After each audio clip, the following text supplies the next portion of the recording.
So this is another case of what I deem to be a terrible book title that has probably hurt the overall sales of this book.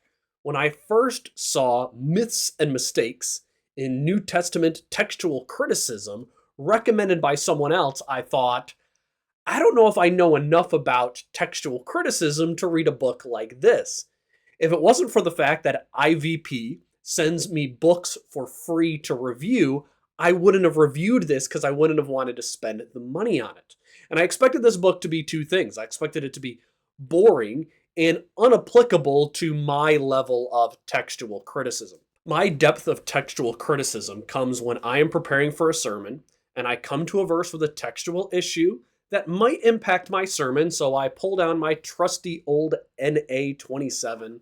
I look up the verse. I check the apparatus on the bottom of the book to see what Nestle said about which manuscripts have or lack the reading.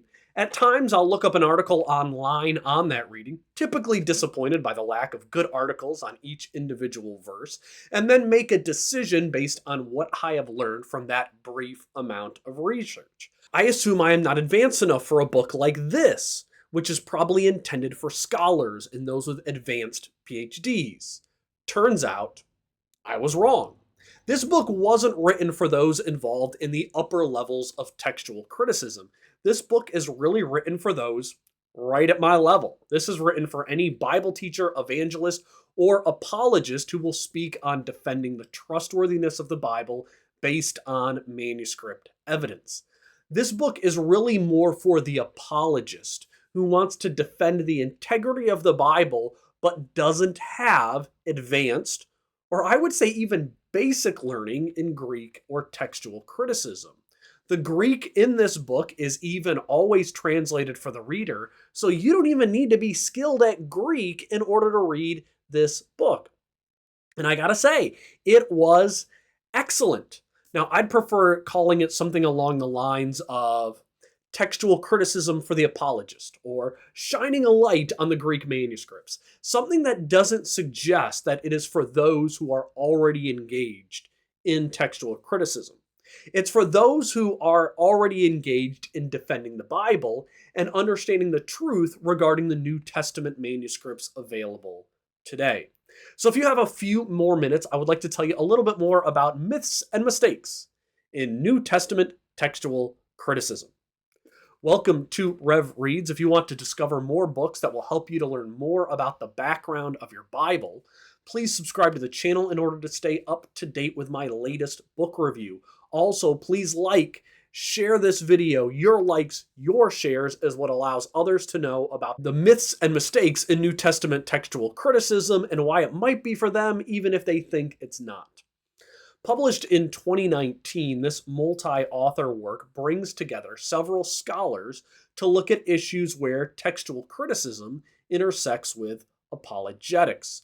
This book covers the following topics: the best theories about the original manuscripts and how long they may have survived to impact the manuscripts to follow, how many manuscripts we have today and why it's almost impossible to get an accurate count, so you better get used to rounding and estimating the number of manuscripts we have in existence. It also covers the truth about comparing New Testament manuscripts to manuscripts of classical literature. This chapter was great, and I totally would have used this multiple times throughout my ministry. Even about a year ago, I used the information about how many manuscripts we have of the classics in a lesson. And I was surprised when I looked up in multiple recent books and online articles that everyone was still using the number from F.F. Bruce's classic, The Books and the Parchments, which was originally published back in the 50s. I tried to find a new number online and no one had them. And the new numbers were right here. And spoiler alert, we have not only found a lot of new manuscripts of the Bible over the last 75 years, we've also found a lot more new manuscripts of classical works such as the Iliad. Then we have a chapter on the difficulty of determining the dates of the manuscripts, followed by my favorite chapter in the entire book, which was by Gregory Lanier, on why later manuscripts can be the better manuscripts. Great work on why manuscripts that are often counted as late, and I'm looking at you, majority text, can sometimes represent readings that we know for a fact are much older than the manuscripts themselves. And at times, the manuscripts that we have that are older, the oldest manuscripts, aren't done by the greatest quality of scribes. And therefore, the newer manuscripts are actually better and more representative of the originals. Then they cover myths about the copyists and copying, covering some common urban legends, such about as the lack of skill of the earliest copyists, or that later copies end up increasing errors. At times, the corrections of later manuscripts can be correcting errors that came before them.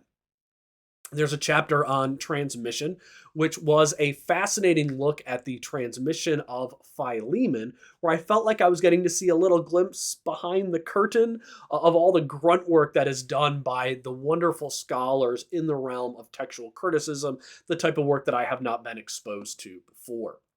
Then they cover the myths about orthodox corruptions, and that is scribes changing the text in order to fit theological presuppositions. If such a thing happened, based on the number of total manuscripts and translations, we would find those corruptions, we would find those changes, and we don't have any tangible evidence that the manuscripts were changed in order to fit church theology. Then there was my second favorite chapter in the book, and this was the one on the patristics. And that is the quotations of the New Testament found in the writings of early church authors. The work and skill of that chapter done by Andrew Blasky was superb in his coverage of the theory that we could recreate almost the entire New Testament using only quotes from the church fathers. Well, as he shows in this book, we can't. Now, we can create all of the most important doctrine of the New Testament. We can recreate a lot of the New Testament, but nowhere near all of it. Then they cover the formation of the canon and how the manuscripts can and can't help when it comes to defining the canon. I found this interesting in light of some of the things I read in Larry Hurtado's Destroyer of the Gods. I would love to go back and compare the two because I think there's places where I think they disagree, but I haven't been able to recheck that again. But it's interesting that Hurtado recommended this book, so maybe what I think are disagreements maybe aren't, or maybe Larry Hurtado would decide to correct some of his own work to line up with what we see here. And the last two chapters cover translations, ancient and modern. More emphasis here on the fact that the earliest isn't always the best, since with the earliest ancient translations, the following generations of translations often improved on the first ones and aligned them to be closer to the Greek. Overall, this book is jam-packed with helpful information. Every pastor needs to put this right on the top of their reading list.